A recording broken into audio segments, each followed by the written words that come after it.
अस्सलाम वालेकुम बेटा। उम्मीद आप सब खैरियत से होंगे। आज हम 1.6 न्यूमेरिकल सॉल्व करेंगे चैप्टर 1 का। State the number of significant digits in each measurement. कहता है कि इस मेजरमेंट में यानी जो हमें वैल्यू दी है इसमें आप बताएं कि आपके सिग्निफिकेंट फिगर क्या है। अब 0.0045 मीटर है और उसके बाद इस तरह हमारे पास 2.047 मीटर है। अब ये हमें कैसे पता चलेगा कि इस मेजरमेंट्स में कितने हमारे पास सिग्निफिकेंट फिगर है। तो इसको बेटा आप याद रखना है। इसके लिए एक बड़ा सिंपल सा फार्मूला है। इसके रूल्स हैं, 4 रूल्स। अगर आपको ये रूल आ गया उसके बाद अभी आप देखेंगे कि कोई भी आपके पास मेजरमेंट आ जाए आप इजीली उसमें बता सकेंगे कि इसमें इतने सिग्निफिकेंट फिगर्स हैं। सिग्निफिकेंट यानी उर्दू में इसको हम कहते हैं अहम हिस्से कितने इसमें। तो याद रखना, नंबर 1 पे आपके पास नॉन जीरो डिजिट कौन से होते हैं आपके पास? 1, 2, 3, 4, 5, इस तरह 6, 7, 8, 9। ये सारे के सारे डिजिट आपके इंपॉर्टेंट होते हैं। यानी ये किस तरह से लिखे आपके पास आ जाएंगे, जैसे आपके पास लिखा हो 5,555। अब इसमें कितनी हिस्से हैं? इसमें 3 के 3 हिस्से इंपॉर्टेंट है। सेकंड पे जो आपके पास रूल आ जाएगा कि इन अहम हिस्सों के दरमियान अगर कोई भी आपके पास जीरो आ जाता है तो वो दरमियान वाली जीरो क्या होती है? इंपॉर्टेंट होती है, यानी वो सिग्निफिकेंट होती है। अब इसमें आपके पास कितने सिग्निफिकेंट फिगर हैं? आप बताएंगे 4। 4 कैसे? 1, 2, 3, 4।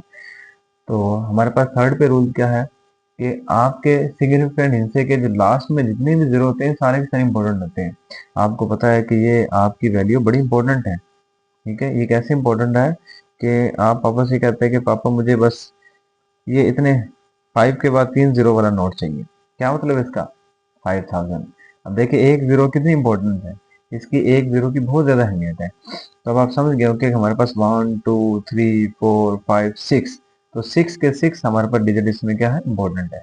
नंबर 4 पे जो हमारे पास रूल है वो क्या है कि शुरू में जो आपके पास जितने भी जीरो आते हैं पॉइंट के बाद, ये सारे के सारे जीरो क्या ही इंपॉर्टेंट नहीं होते। ठीक है, यहाँ पे देखिए 1, 2, 3, 4, 5, ये इंपॉर्टेंट आपके नहीं है।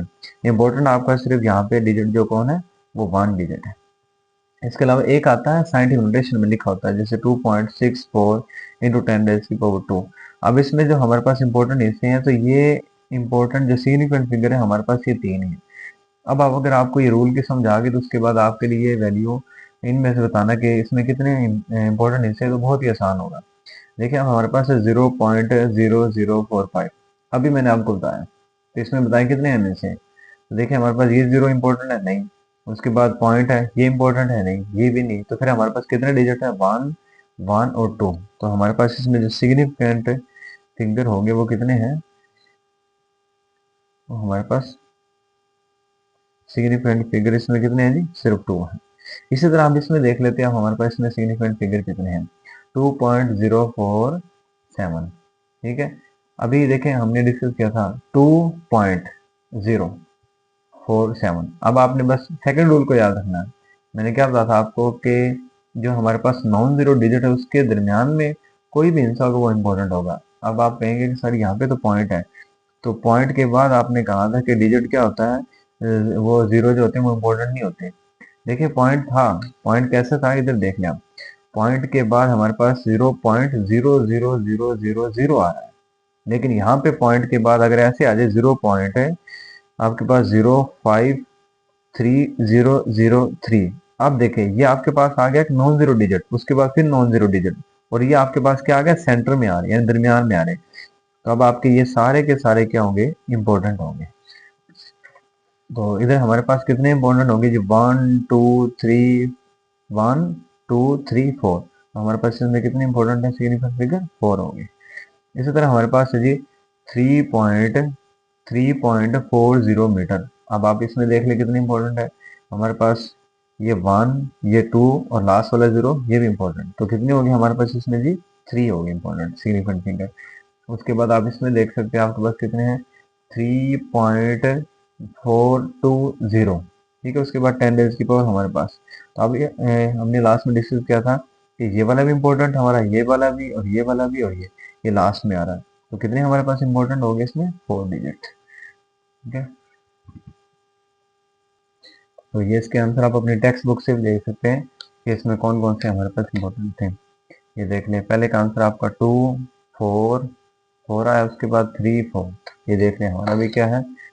2, उसके बाद हमारे पास क्या आता है 4, उसके बाद 3, और उसके बाद हमारे पास क्या है 4।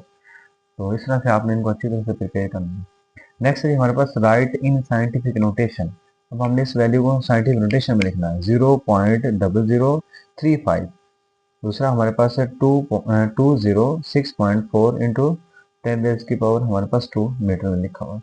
अब इसको हमने साइंटिफिक नोटेशन में कैसे लिखना है? साइंटिफिक नोटेशन में लिखने के लिए हमने एक रूल पढ़ा था कि हमारे पास जो first digit non zero digit होता है उसके बाद हम पॉइंट लगाते हैं, और बाकी जितने भी हमारे पास हिस्से बनते हैं, जो डिजिट बनते हैं या हमारे पास जीरो बनती है, उनको हम 10 की पावर में लिखते हैं। अब देखिए यहाँ से यहाँ पहले पॉइंट लगा हुआ है, इधर हम आएंगे इसके बाद पॉइंट लगा सकते हैं नहीं, क्योंकि ये तो जीरो है। यहाँ पे भी नहीं लगा सकते, जीरो है, तो यहाँ पे हम पॉइंट लगाएंगे।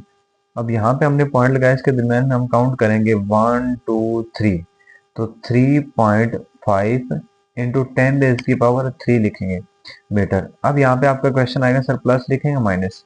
तो यहाँ पे आपने दो बातें याद रखनी है, जब भी आप राइट की तरफ काउंट कर रहे हैं, राइट की तरफ देखिए 1 2 3, तो आपने क्या लगानी, पावर माइनस में लगानी। या दूसरा इसका तरीका है कि जब भी आप जीरो के बाद यानी पॉइंट लगा उसके बाद आप काउंट करेंगे जितने भी इनसे, वो माइनस में पावर आ गई।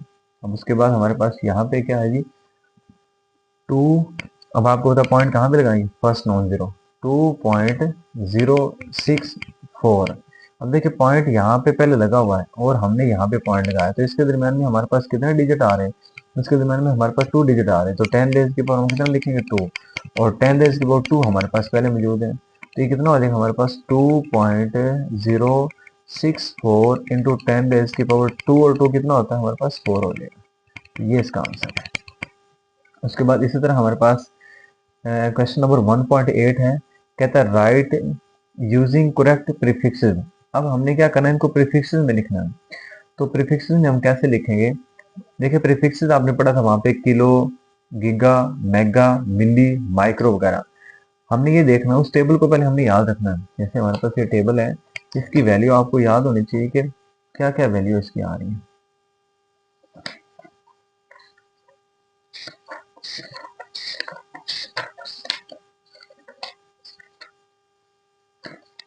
ये देखें, ये हमारे पास टेबल है, तो यहाँ पे आपको ये वैल्यू याद होनी चाहिए। यहाँ पे सबकी वैल्यू लिखी हुई है, ये वैल्यू आपको याद होगी, फिर आप इजीली आपको पता होगा कि यहाँ पे हमारे पास किलो किसके इक्वल है 10⁻³ के इक्वल है, मेगा किसके इक्वल है 10⁻6 है, इस तरह हमारे पास सेंटी किसके इक्वल है। तो ये वैल्यू आपने याद रखनी है। अब हम इसको देखते हैं हमारी कौन सी वैल्यू बन रही है। अब देखो यहाँ पे हमारे पास है 5.04 इंटू 10⁻7, सॉरी 10⁻4 हमारे पास है जी। अब हम इसको चेंज करते हैं, ये देखिए हमारे पास सेंटीमीटर है। अब सेंटीमीटर से हम इसको पहले लेके आएंगे मीटर में, तो कैसे लेके आएंगे 5.0 इंटू 10⁻4 हमारे पास 4 है। जब भी हम क्या करते हैं, छोटी वैल्यू से बड़ी वैल्यू की तरफ आते हैं तो हम डिवाइड करते हैं, क्योंकि आपको पता है 1 सेंटीमीटर सॉरी 1 मीटर हमारा किसके इक्वल होगा, 1 मीटर में 100 सेंटीमीटर होते हैं। तो हम क्या करेंगे 10⁻2 से इसको डिवाइड करेंगे, अभी मीटर में आ जाएगा, तो ये 10⁻2 इस पावर 2 से कैंसिल हो जाएगी। जी नेक्स्ट बेटा हमारे पास क्वेश्चन है 1.8, कहता है राइट यूजिंग करेक्ट प्रीफिक्सेस। तो सबसे पहले हमारे पास value beta a is equal to 5.0 into 10⁻4 centimetre है। अब प्रीफिक्सेस में क्या है, प्रीफिक्सेस में हमारे पास किलो, ठीक है, मेगा, मिली, माइक्रो वगैरह। अब हमने देखना है किस में चेंज होगा। सबसे पहले आपने ये देखना है सेंटीमीटर है, सेंटीमीटर सेंटीमीटर को हम मीटर में चेंज करेंगे। तो कैसे चेंज करेंगे, हमें पता है कि 1 मीटर में 100 सेंटीमीटर होते हैं, और इसको हम लिख सकते हैं 10⁻2। तो इसका मतलब हम क्या करेंगे, इसको 10⁻4 जो लिखा हुआ है ये 5.0 इंटू 10⁻4, इसको हम डिवाइड करेंगे 10⁻2 से। सर डिवाइड क्यों किया बेटा, जब भी आप छोटी वैल्यू से बड़ी में जाते हो तो हम डिवाइड करते हैं। तो हमारे पास क्या बचेगा जी 5.0 इंटू 10⁻4, और ये पावर ऊपर जाके आ जाएगी माइनस। तो अब हमारे पास क्या बन जाएगा 5.0 इंटू 10⁻2, ये बच गया हमारे पास। अब हमने इसको चेंज करना प्रीफिक्सेस में। अब देखिए प्रीफिक्सेस में या तो हमारे पास किलो होता है, ठीक है, या सेंटी होता है। अब ये पावर बन रही है प्लस में 2, अगर किसी तरह हम यहाँ पे 1 और ले आए तो हमारे पास ये किलो में हम इसको चेंज कर देंगे। तो पॉइंट को हम क्या करते हैं, इधर शिफ्ट करेंगे, तो 10 की पावर यहाँ से 1 और 10⁻2 हमारे पास पहले है, तो 0.5 मल्टीप्लाई 10 रेज़ पावर 3 मीटर बन जाएगा हमारे पास। अब ये किस में चेंज होगा, 0.5 हमारे पास है के मीटर। क्यों? क्योंकि 10 रेज़ पावर 3 किसके इक्वल होता है हमारे पास, ये 1 के इक्वल होता है। उसके बाद हमारा इसका बी पार्ट है, तो बी पार्ट में कहता है कि आप चेंज करें, आपके पास वैल्यू है 580 इंटू 10 रेज़ की पावर 2 ग्राम, ये वैल्यू है। अब देखिए 10 रेज़ की पावर 2 है, तो ये हम इजीली चेंज कर लेंगे, 58 इंटू 10 रेज़ की पावर 1। मैंने क्या क्या पॉइंट इधर लगाया, उसके बाद 10 रेज़ की पावर 2 हमारे पास है। मैंने ऐसा क्यों किया, ऐसा इसलिए किया क्योंकि 10 रेज़ की पावर 2 मेरे पास है, मुझे कहीं से अगर 10 रेज़ की पावर 1 मिल जाए तो मैं इसको किलो में चेंज कर दूंगा। 58 इंटू 10 रेज़ की पावर 3 ग्राम, ये चेंज हो जाएगा 58 के जी। अभी हम पढ़ के 10 रेज़ की पावर 3 किसके इक्वल होता है, ये हमारे पास है 10 रेज़ की पावर 3 1 के इक्वल होता है जी। इस तरह इसका अब हम पार्ट डिस्कस करेंगे। सी पार्ट में हमारे पास वैल्यू है 45 इंटू 10 रेज़ की पावर 4, लेकिन 4 अब प्लस में नहीं माइनस में है। तो अब हम इसको कैसे चेंज करेंगे, तो ये भी बड़ा सिंपल है जी। हमारे पास 4 हम किसके बाद पॉइंट लगाएंगे, अच्छा 4.5 इंटू 10 रेज़ की पावर 1 और 10 रेज़ की पावर -4। ये मैंने ऐसा क्यों किया, क्योंकि 10 रेज़ की पावर -4 है, अगर मैं -3 कर दूँ तो इसको मिली में चेंज कर सकता हूँ। तो 4.5 इंटू 10 रेज़ की पावर 1 -4, तो मेरे पास कितना बन जाएगा 4.5 इंटू 10 रेज़ की पावर -3। तो ये तो मेरे पास किसके इक्वल होता है 4.5 मिली सेकेंड, क्योंकि जो आपका 10 रेज़ की पावर -3 होता है ये आपका इक्वल होता है 1 मिली के।